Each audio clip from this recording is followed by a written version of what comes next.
గురించి తెలుసుకున్నాం. ఇక్కడ అపోస్తలుడైన పౌలు మరి పాలసీలో ఉన్నటువంటి ఆ పరిశుద్ధులకి తెలియజేస్తున్నటువంటి విషయాన్ని మనము ఈరోజు మన యొక్క ఈ పరిసర ప్రాంతాల్లో ఉన్నటువంటి మనమందరం కూడా కొత్త విషయాలు తెలుసుకోవడానికి దేవుడు మనందరూ కూడా సిద్ధపరిచిన విధానం బట్టి మరి ఆ దేవుడికి మనం కృతజ్ఞతలు ఎల్లప్పుడూ చెల్లించిన వారిగా ఉన్నాం.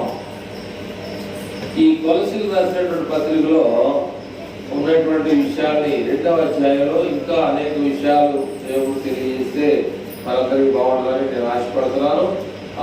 2వ అధ్యాయం మొదటి నుంచి కొన్ని విషయాల్ని మనము చదువుతూ ముందుకెళ్దామా.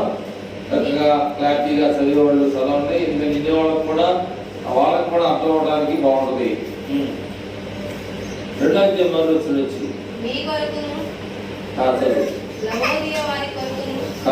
శరీర రీతిగా నేను ఎంతగా పోరాడుచున్నాను మీరు తెలుసుకొనగోరు. వారు ప్రేమ యందు అతుకబడి సంపూర్ణ గ్రహింపు యొక్క కలిగిన వారై దేవుని మర్మమైన క్రీస్తును స్పష్టముగా తెలుసుకున్న వారై తమ హృదయములలో ఆదరణ పొందవలనని పోరాడుతున్నారు. కాబట్టి మొదటి అధ్యాయంలో ఫస్ట్ నుంచి మనం చదివితే 2 చదువు మొదటి అధ్యాయంలో కొలసీ పత్రికలో మొదటి అధ్యాయంలో కొలసీలో ఉన్నటువంటి పరిస్థితులకు అనగా క్రీస్తునందు విశ్వాసులైన సహోదరులకు దేవుని చిత్తం వలన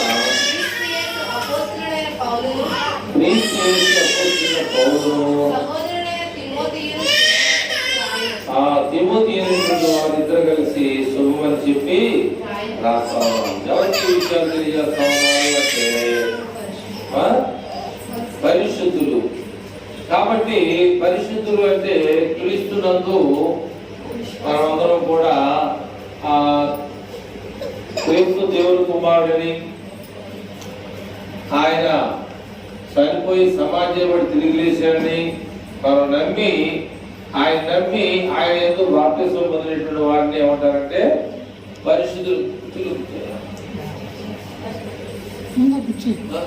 క్రీస్తులో ఉన్నవారు క్రీస్తులో లేని వారు. ఇక్కడ మనకు తెలియడానికి కారణం ఏంటంటే ఆ శరీరం అనేటువంటి విషయం. శరీర రచనని ఫస్ట్ చదవమా 2వ అధ్యాయం మీ కొరకును లవోదీక వారి కొరకును శరీరీతిగా నా ముఖము చూడని వారందరి కొరకును నేను ఎంతగా పోరాడుచున్నానో మీరు తెలుసుకొని కోరుచున్నాను. వారు ప్రేమ యందు అతుకబడి సంపూర్ణ గ్రహింపు యొక్క సకల ఐశ్వర్యము కలిగిన వారై దేవుని యొక్క మర్మమైనటువంటి క్రీస్తును స్పష్టముగా తెలుసుకున్న వారై తమ హృదయములలో ఆదరణ పొందవాలని. కాబట్టి వారందరి కోసం ఏం చేస్తారంటే పోరాటం చేస్తా ఉన్నాడు. ఇక్కడ ఒక విషయం ఉంది. శరీర రీతిగా అంటే అప్పుడు అతను క్రీస్తులో లేడు. అంటే మనం తెలుసుకోవాలంటే ఇప్పుడు ఏంటంటే బయట లోపల. బయట అంటే క్రీస్తులో లేని వాడు, లోపల ఉన్నవారు మరి ఏంటంటే క్రీస్తులు కలిగి ఉన్నవారు. అంటే లోపల ఉన్నవారు క్రీస్తులు కలిగి ఉన్నారంటే బాప్తిసం పొందిన వారు కూడా క్రీస్తులో లేని వాడు. బాప్తిసం పొందితేనే మనం క్రీస్తులో కలిగిన వాడిగా ఉన్నాం. మీరు యేసు ప్రభు వారు పుట్టినప్పుడు ఒక ప్రజా లెక్కలు రాసేవాడు. అదైనా యేసు ప్రభు వారు చిన్న వయసులో పుట్టేటప్పుడు ప్రజాశంకరాయమని ఆయన పేరు హేరోదు రాజు ఆజ్ఞాపించాడు. ఎందుకని రాయమన్నాడంటే క్రీస్తు అంటే ఈ లోకంలో నేనే రాజు అని చెప్పాడు ఆయన. నాకన్నా రాజు ఉండకూడదని చెప్పేసి ఏంటంటే 2 సంవత్సరాల లోపునటువంటి చిన్నపిల్లలందరినీ కూడా ఏం చేయమన్నాడు? చంపేయమన్నాడు.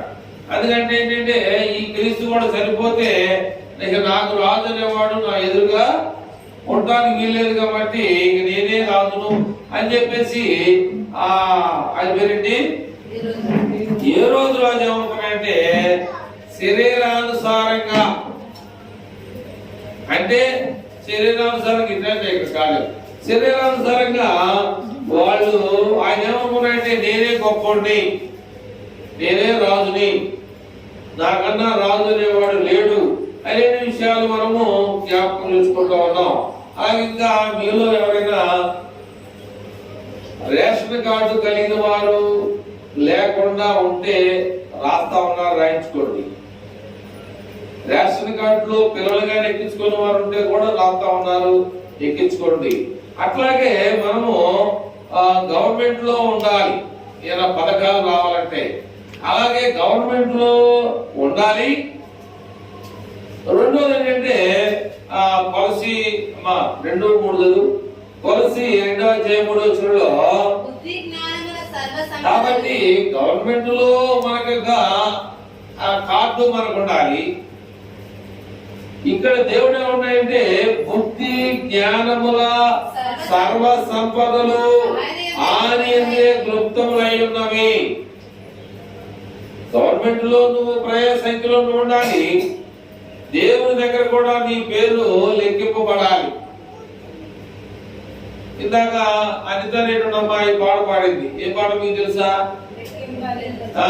లెక్కించాలి. మనం గవర్నమెంట్ లో లెక్కింపబడి ఉండాలి, దేవుని దగ్గర లెక్కింపబడాలి. దాంట్లో ఒక మంచి శరణాలు ఉన్నాయన్నమాట. ఫస్ట్ శరణం కాకుండా 16వ నెంబర్లో ఉంటుంది అనమాట. దాంట్లో ఏమిటి అంటే మనం ఎలా ఆరాధన చేస్తున్నాం, దేవుణ్ణి ఏ రీతిగా ఆరాధన చేస్తా ఉన్నాం అనే విషయాలకు వస్తే ఇక్కడ ఒక పాటలో ఒకటి విషయాన్ని మనం జ్ఞాపకం చేసుకుంటే ఆ 2వ వచనంలో ఏమన్నాయంటే పాట 16వ నెంబర్ పాట 2వ చరణంలో అడవిలో నివసించు అని సుడిగాలి మంచు. మరి అడవిలో నివసించే పెట్లకి జంతువులకి ఏమన్నా ఇల్లున్నాయా? మంచు కాలంలో మంచు ఉంటుంది. ఇప్పుడు గాలి వస్తా ఉంది, మనకి మంచి గాలి వస్తా ఉంది కాబట్టి కింద భాగంలో ఏంటంటే భూమి పైన ఉన్నవన్నీ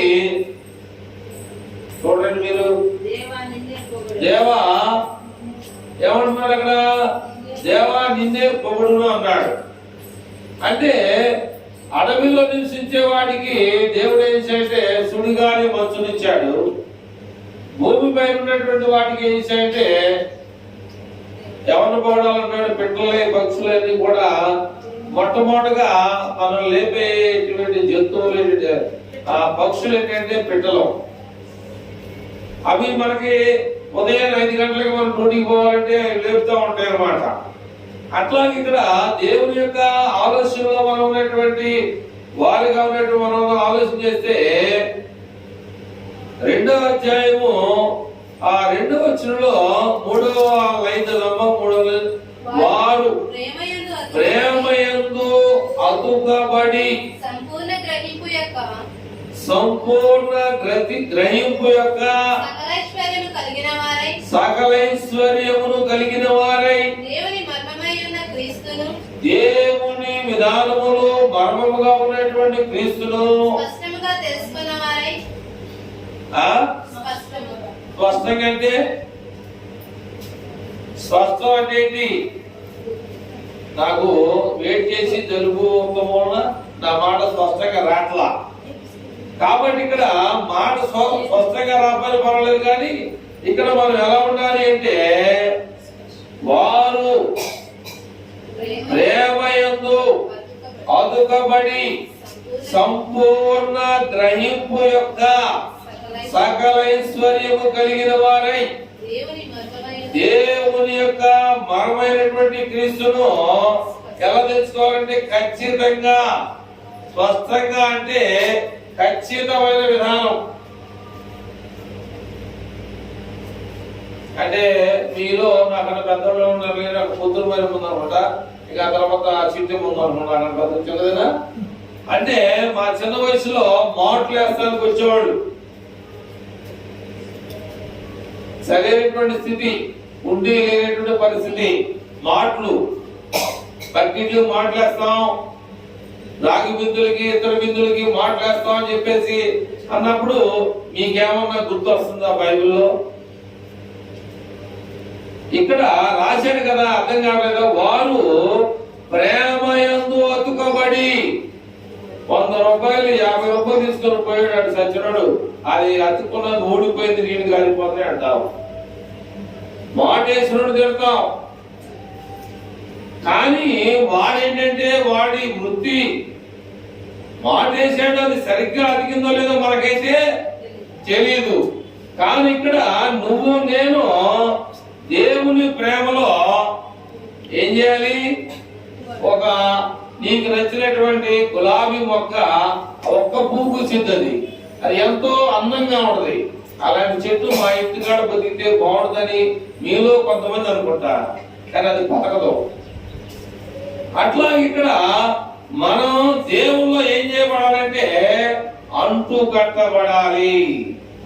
అంటు కట్టబడినటువంటి ఆ గులాబీ మొక్క ఏ రకమైనటువంటి రంగులో ఉందో, ఏ రకమైనటువంటి విధానంలో ఉందో, దీంట్లో ఉన్న పుచ్చు డాగు మచ్చ ఏమైనా కనపడుతుందా? నీ పేరేంటమ్మా? పుష్ప. నీకేమైనా కనపడుతుందా? ఇలాగా ఈ గులాబీ విధానాన్ని ఎందుకు వేసాడు నాకు తెలియదు. ఇది న్యూ టెస్టమెంట్ అంటే కొత్త నిబంధన, ఈ కొత్త నిబంధన సంబంధించినటువంటి గ్రంథం ఇది. కాబట్టి ఇలాగా ఈ పువ్వు ఎలాగ నీకు అందంగా నచ్చిందో, నువ్వు ఎలా తవ్వ పెట్టుకున్నావో, ఇది చాలా బాగుందని నీకు వెళ్ళే వాళ్ళందరూ కూడా చూస్తారు. అలాగే నువ్వు నేను ఈ సకల దేశంలో ఉన్నటువంటి వాళ్ళందరూ కూడా క్రీస్తులో మనం ఏం చేయబడాలి? చెప్పాలి మీరు మాట, ఆసుకబడాలి. మాటేశ్వరుడు ఊడిపోవచ్చు, కానీ క్రీస్తులో నువ్వు ఉన్నావా లేదా ఊడిపోయావా? కొంతకాలం క్రీస్తు నీకు సహాయం చేస్తే ఆయనలోకి వచ్చావు, దేవుడు నాకు సహాయం చేయలేదని ఆయన విడిచిపెట్టవచ్చు. అలాంటి వారు చాలా మంది ఈ లోకంలో ఉన్నారు. కానీ ఏంటంటే ఈ దేవుని యొక్క వాక్యాన్ని మనం ఏం చేయాలంటే, ఇక్కడ కొలసిలో ఉన్నటువంటి పరిశుద్ధులుగా ఉన్న వారికి ఈ విషయాలు చెప్తా ఉన్నాడు. ఎలా ఉండాలి? మనం పరిశుద్ధులుగా ఉండాలి అంటే నీకు ఇక్కడ రాశాడు ఏమనంటే, సకల ఐశ్వర్యము కలిగిన వారై దేవుని మర్మై ఉన్నటువంటి క్రీస్తుని స్పష్టముగా తెలుసుకున్న వారై తమ హృదయములో ఏం పొందాలంటే ఆదరణ పొందవాలని వారి కోసం మేమేం చేస్తున్నాం? చెప్పు ఊడిపోతా ఉంది.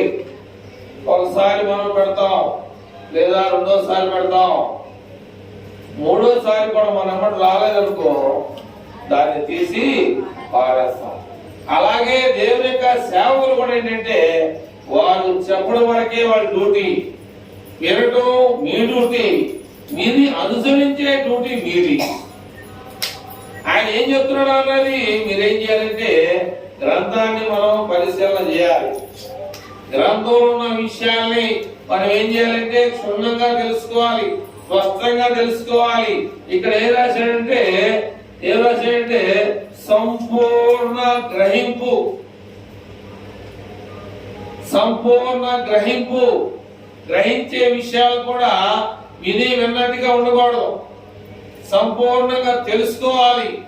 సంపూర్ణమైనటువంటి దేవుని వాక్యం అనేటువంటి ఈ మర్మాన్ని తెలుసుకోవడం చాలా కష్టం. కానీ మనం తెలుసుకునే వారిగా ఉన్నాం అనుకుంటున్నాం, కానీ దేవుని మాటల్ని మనం అంత స్పష్టంగా గ్రహించలేం. ఎందుకంటే ఆ దేవుని మాటల్లో ఉన్నటువంటి ఆ ఖచ్చితమైనటువంటి విషయాల్ని ఎవరైతే తెలుసుకుంటారో వారు ఉన్నతమైనటువంటి స్థితిలో వారు ఉంటారు. 3వ వచనం కానించిన ముందుగా వాళ్ళు ఉన్నారు. 2వ అధ్యాయం కొలస్సీయులకు రాసిన పత్రిక 2వ అధ్యాయం 3 నుంచి కిందకి వెళ్దాం. బుద్ధి జ్ఞానముల సర్వ సంపద కాబట్టి బుద్ధి జ్ఞానముల సర్వ సంపదలు ఆయన ఏంటంటే దేవుని అందే ఉన్నాయి. ఉద్యములైనవి. కాబట్టి ప్రపంచం అంతా కూడా తిరిగి వచ్చినా కూడా నీకెక్కడా లేవు. నువ్వు ప్రపంచం అంతా తిరగవచ్చు, ప్రపంచంలో నీ కోరినటువంటి ప్రాంతానికి వెళ్ళవచ్చు, కానీ నీకు దేవుని ఆశీర్వాదాలు దేవుని యొక్క జ్ఞానం నీకు కావాలి అంటే దేవునిలోనే ఉన్నవనే విషయాన్ని ఎవరైనా మర్చిపోతే వారి ఇబ్బందులు పడతారు. చదువు.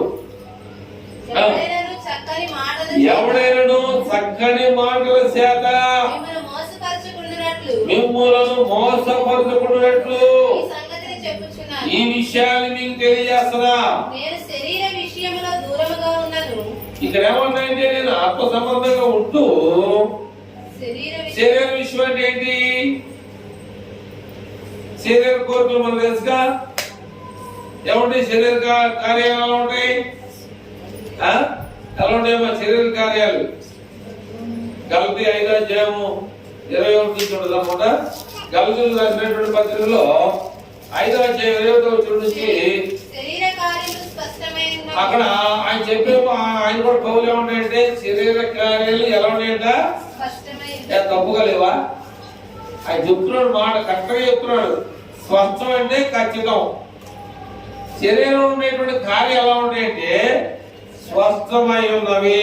చదువు. అవేవనగా అవి ఏంటంటే జారత్వము, జారత్వము, అపవిత్రత, అపవిత్రత, కాముకత్వము, కాముకత్వము, విగ్రహారాధన, విగ్రహారాధన, వ్యభిచారము, అభిచారము, ద్వేషములు, ద్వేషాలు, కలహము, కలహము, మత్సరములు, క్రోధములు, క్రోధములు, కక్షలు, కక్షలు, భేదములు, భేదములు, విమతములు, విమతములు, అసూయలు, అసూయలు, మత్తతులు, మత్తతులు, అల్లరితో కూడిన ఆటపాటలు అల్లరితో కూడినటువంటి ఆటపాటలు మొదలైనవి. ఇవి నా దగ్గర లేవని చెప్పేసి పౌలు కొలస్సీలో ఉన్నటువంటి పరిశుద్ధులకి తెలియజేస్తా ఉన్నాడు. ఒకవేళ మీ దగ్గర ఉన్నాయేమో కానీ నేను శరీరానుసారంగా దూరంగా ఉండాలని ఆయన ఆశపడుతున్నాడు. శరీరానుసారంగా నేను మీకు దూరంగా ఉండాలి. ఆత్మ సంబంధంగా మీలో ఎవరైనా ఉన్నట్లయితే మీతో మాట్లాడాలని నేను ఆశ కలిగి ఉన్నాను. ఆత్మ సంబంధం అంటే ఏంటి? ఆత్మ కార్యాలు అయితే ఆత్మఫలమేమనగా ఆత్మ ఫలించేటువంటి ఏంటంట ప్రేమ, ప్రేమ, సంతోషము, సమాధానము, దీర్ఘశాంతము, దయాళత్వము, మంచితనము, విశ్వాసము, సాత్వికము, ఆశా నిగ్రహం.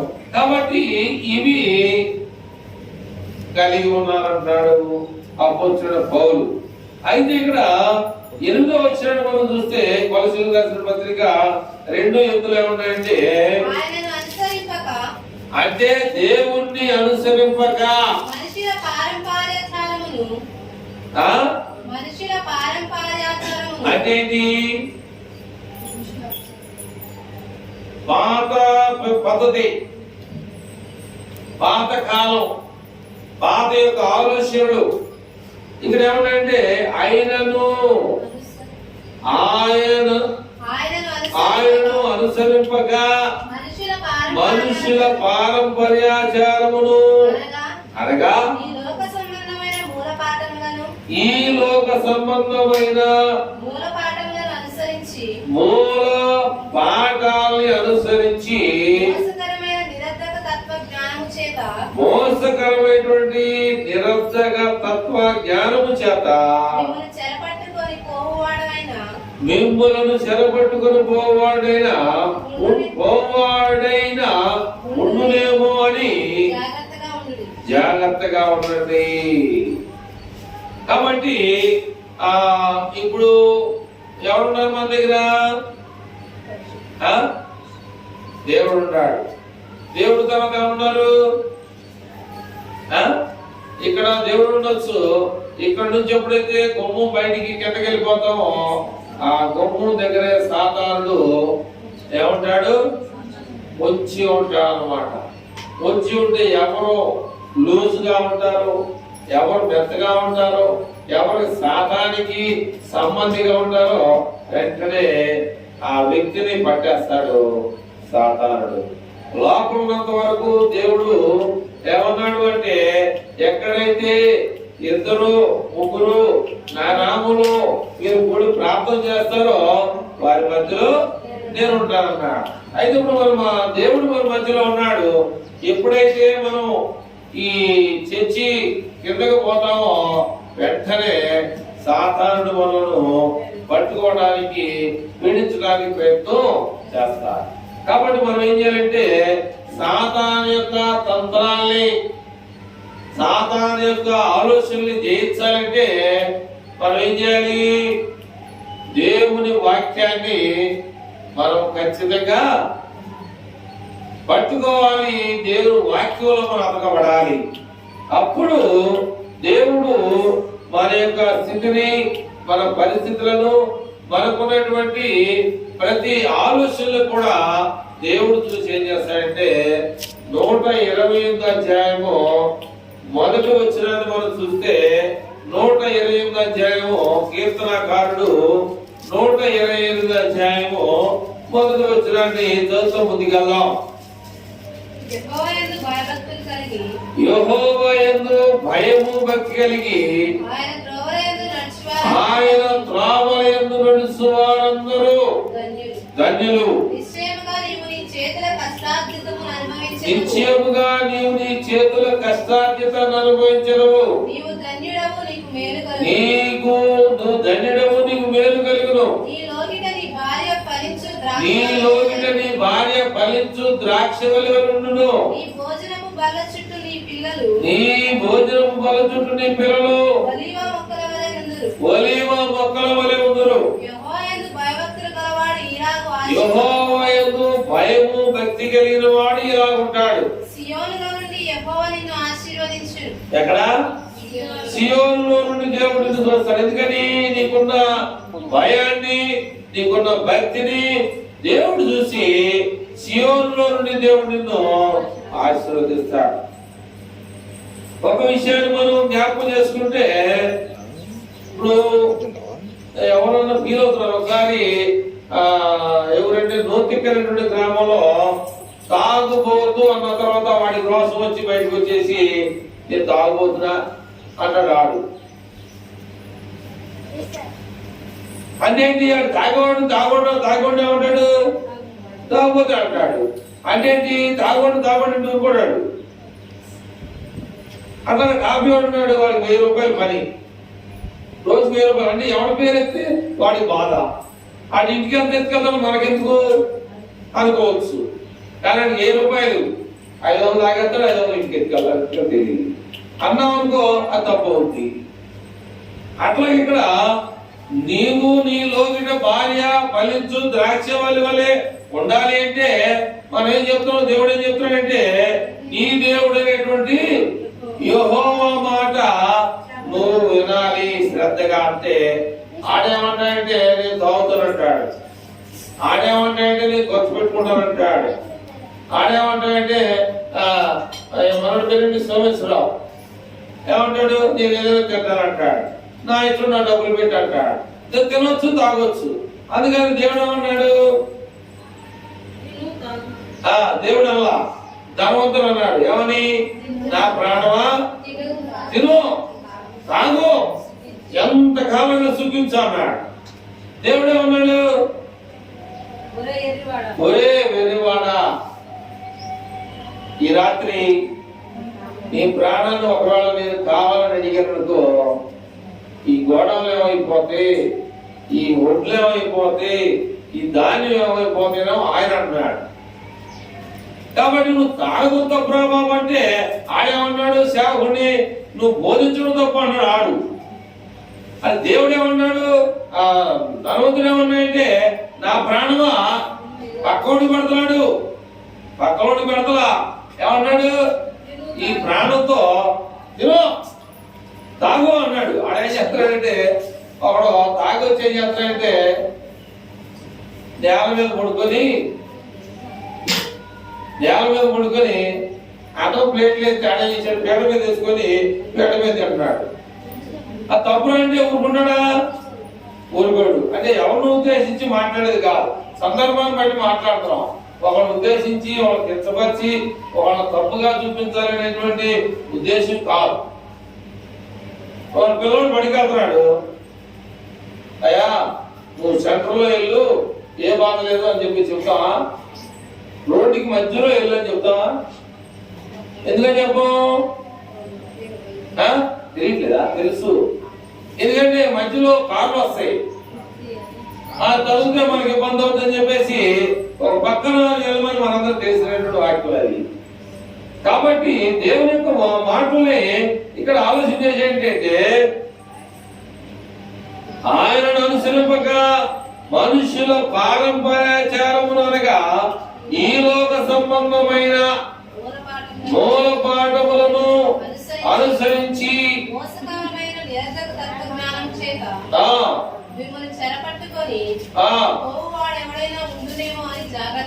అని దేవుడికి ఎందుకు అంత బాధ మన మీద అంటే, ఎందుకని అంత బాధ మనకి? దేవుడికి మన మీద ఎందుకని అంత బాధ అంటే, ఎఫెసీయులకు రాసినటువంటి పత్రికలో మనం మాట చూడాలి.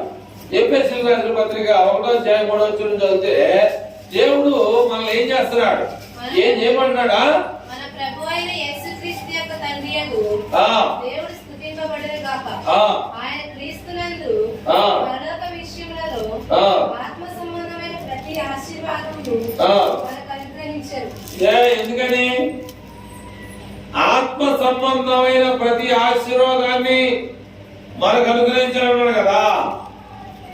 అంటే ఆయన ఇవ్వటం తప్ప అంటే మనం చెప్పలేము. ఆయన మనందరికి ఇచ్చాడు. ఆత్మ సంబంధమైనటువంటి ఆశీర్వాదాన్ని వేసాడు మనకి. అంటే మనము, నేను అంటే ఒక్కడే, మనము, మన అంటే అందరము. అంటే ఏంటంటే ఆయన ఏ బాధ ఏ విషయంలో మాట్లాడుతున్నాడు? మాయ్ ఏకంగా మాట్లాడుతున్నాడా? దాన్ని ఏమంటారు? ఏకత్వా లేకపోతే బహువచనం? చెప్పండి, చదువుకోలేదు మీరు. బహువచనం, ఏకవచనం. ఏకవచనం అంటే ఒకరికి సంబంధించింది, బహువచనం అంటే అందరికి సంబంధించింది. ఆయన ఏమంటే పరలోక సంబంధం అనేటువంటి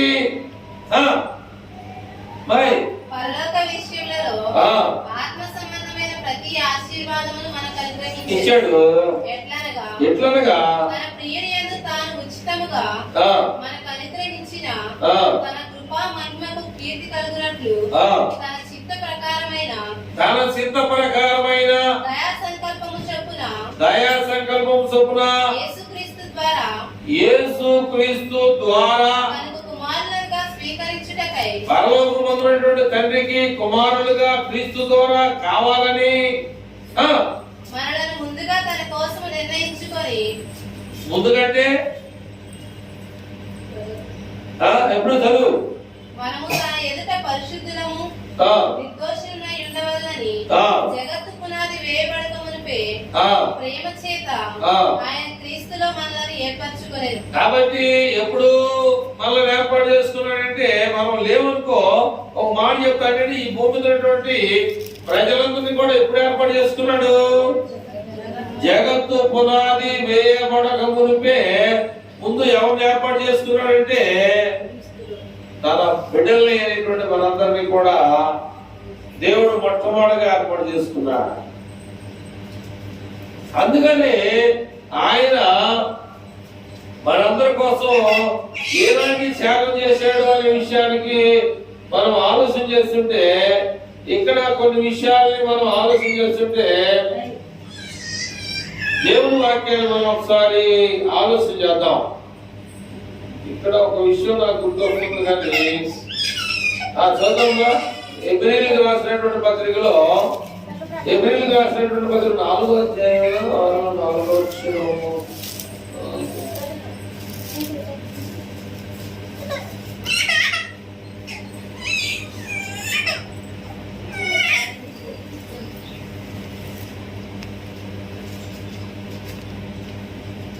సరే సరే 6:4 ఏప్రిల్ రాసిన పత్రిక 6వ అధ్యాయం 4వ వచనంలో ఒకసారి వెలిగింపబడి పరలోక సంబంధమైన వరమును చూసి పరిశుద్ధాత్మలో పాలివారై దేవుని దివ్య వాక్యమును రాబోవు యుగ సంబంధమైన శక్తుల ప్రభావమును అనుభవించిన తరువాత తప్పిపోయిన వారు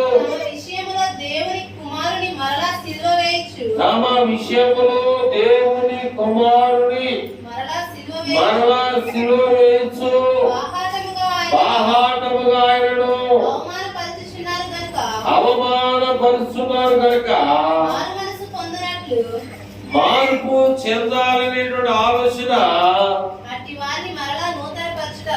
అట్టి వాటిని మరలా దేవుళ్ళని తీసుకురావడం అనేది చాలా కష్టమైనటువంటి పని. అంటే ఒకసారి క్రీస్తులోనికి వచ్చారు, వచ్చి ఏం చేశారు? బయటకు వెళ్ళిపోయారు.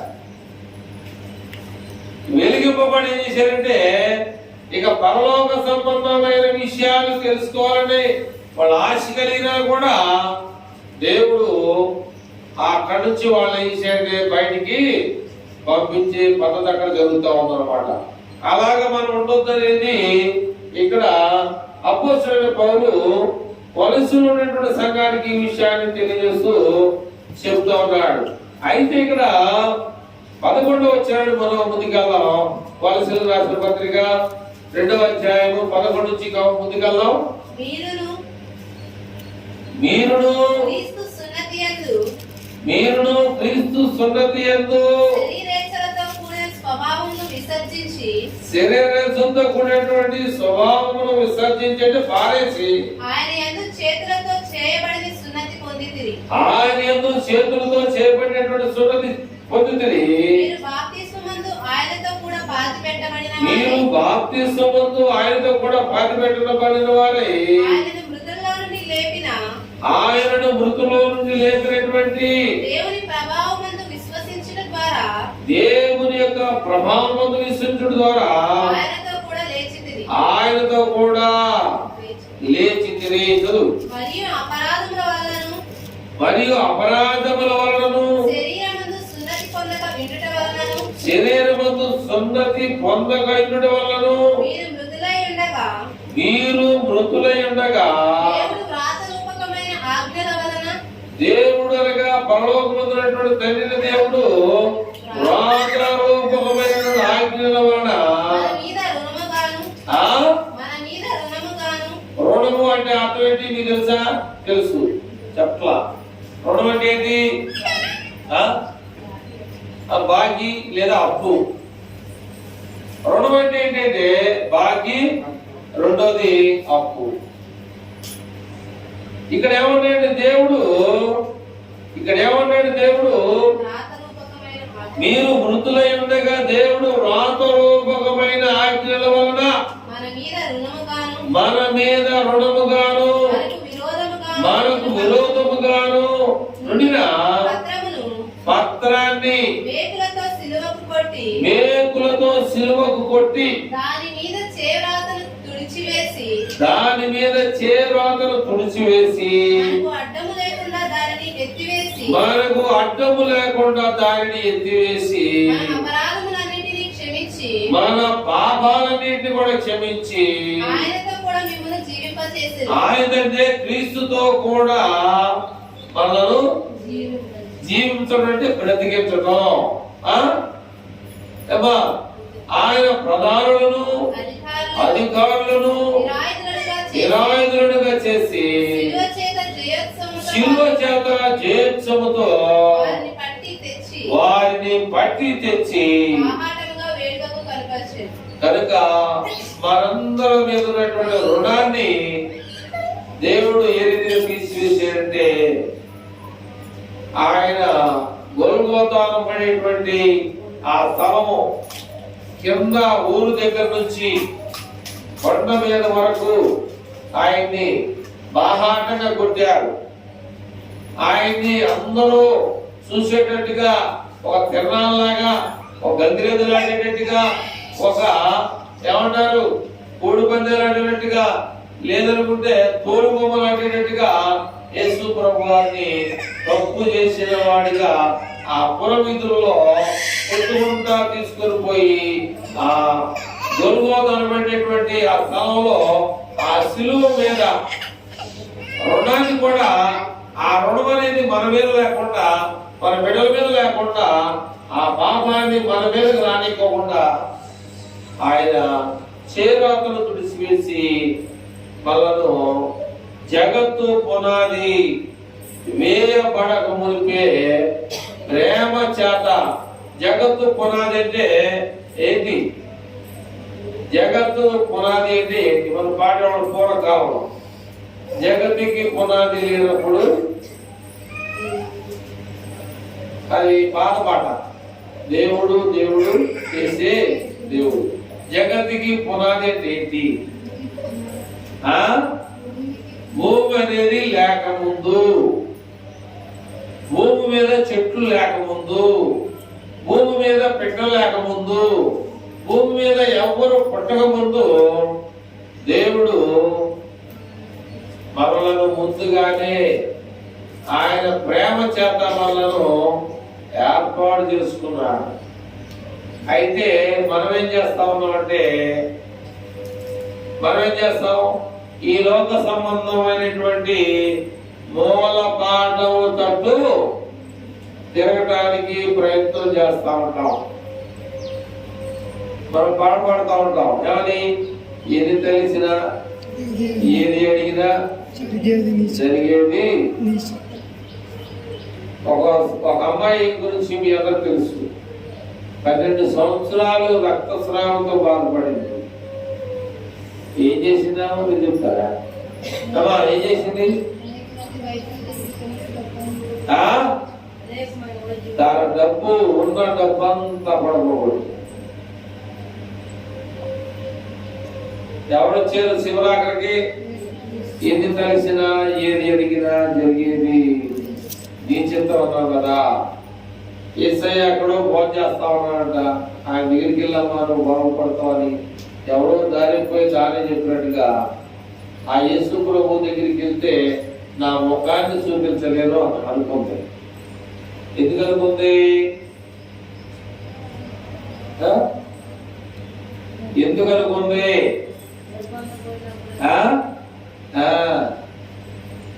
చాలా మంది ఏమంటారంటే, జబ్బు చేసిన కైగారు మీ చర్చలో పడేస్తారు కానీ నువ్వే బతికి దేవుడా, నేనేమో దేవుడా అంట. రక్తంతో పోతే నేనేం చేస్తా? శక్తి లేకుండా నా శక్తి నాకు తీసుకుంటే ఏమన్నా అద్భుతాలు జరుగుతాయా అని చెప్పేసి నా చిన్నప్పుడు పెద్ద బజార్ అని చెప్పేసి ఉండేది. చేతులు వేసుకు పోసుకొని ఉప్పాన్ని ఉత్తే రూపాయి ఇచ్చేది. అంటే ఉప్పాన్ని ఉత్తే రూపాయి ఇచ్చేది కదా. ఆయన ఇంటికాడ కూర్చొని 10 రూపాయలు చేసుకోవచ్చుగా. దాన్ని ఏమంటారంటే గారడించా లేదా కనికట్టు. బైబిల్లో కొన్నాడు గారడి సీమోన్ అనేటువంటి ఆయన ఈ జానుడు పట్టు కోసం అనేకమైనటువంటి అబద్ధాలు, అనేక పాటలు, అనేక కష్టపడడం మంచిది. కష్టపడాలి. దేవుడు కూడా చెప్పేది అదే, పనివాడు తన జీతానికి నువ్వు తినలేని నేను తినలేని దేవుడు పెట్లకి ఇచ్చాడు. చిదార్కమును కాసినటువంటి మంచి కాయ కూడా అది తినగలి. అదే దేవుడు అన్నాడు, ఆకాశంలో ఉన్న పిట్టలను చూడండి, అవి విత్తవు కోయవు, చెట్లు అంటే ఇంట్లో తీసుకొచ్చి కూర్చుకోవు. ఎవరన్నా పెడుతున్నామనుకో ఇక చూడు, ఇంటికాడ మొగానికి పెట్టు, ఆయనకి పెట్టు, ఆయనకి పెట్టు, ఈయనకి పెట్టు. మరి అయ్యి ఎంత మంచి కాయలు తీసుకొని ఇంటికాడ దాచుకోవచ్చు, కానీ నీళ్ళున్నాయా? లేవు. అందుకని దేవుడు మానవుడికి దేవుడు తేడా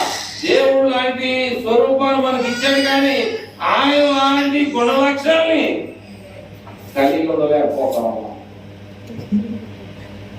19వ అధ్యాయం కొరింథీయులకు రాసినటువంటి మొదటి పత్రిక 19వ అధ్యాయం 6-19. కొరింథీయులకు రాసినటువంటి మొదటి పత్రిక. చాలా మంది చాలా రకరకాలుగా మాట్లాడుతూ ఉంటారు. నేను ఇందాక చెప్పాను,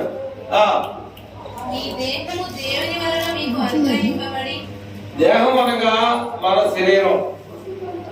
ఏమా? దేహం అనగా మన శరీరం. అది ఎవరిచ్చారు? దేవుని వలన నీకు ఇవ్వబడింది.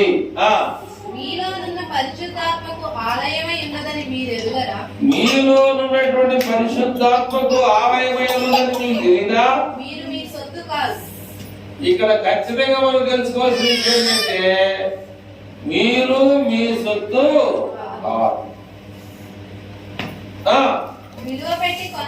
విలువ అంటే డబ్బులు పెట్టుకున్నాడు దేవుడు. అందుకని ఆయన అన్నాడు, జగత్తు పునాది వేయబడక మునిపే ప్రేమ చేత దేవుడు క్రీస్తులో ఆయన లాంటి కుమారులు కావాలి, ఆయన లాంటి కుమార్తెలు కావాలి, ఆయన లాంటి స్వభావం కలిగిన నాకు కావాలని తండ్రైన దేవుడు పరలోకం నుండి భూలోకానికి ఈలాంటి మనుషులు కావాలని ఈ భూమి మీద పంపిస్తే ఆయన కొట్టి చంపి సిలువేసి సమాధి చేసి ఆయన్ని భూమికి అప్పగించారు. కానీ దేవుడు గొప్పవాడు. ఎవరు గొప్పవాడు? దేవుడు గొప్పవాడు. ఎందుకని? దేవుడు పంపించాడు కనుక ఈ లోకంలో ప్రజలు చూసేటట్టుగా జనం గంగిరెద్దులు ఆడించేవారు, జనం చూసేటట్టుగా ఆయన సమాధిని చేయించుకొని లేచినప్పుడు ఈ ఆకాశం 2 పాయలుగా చిరిగిపోయింది.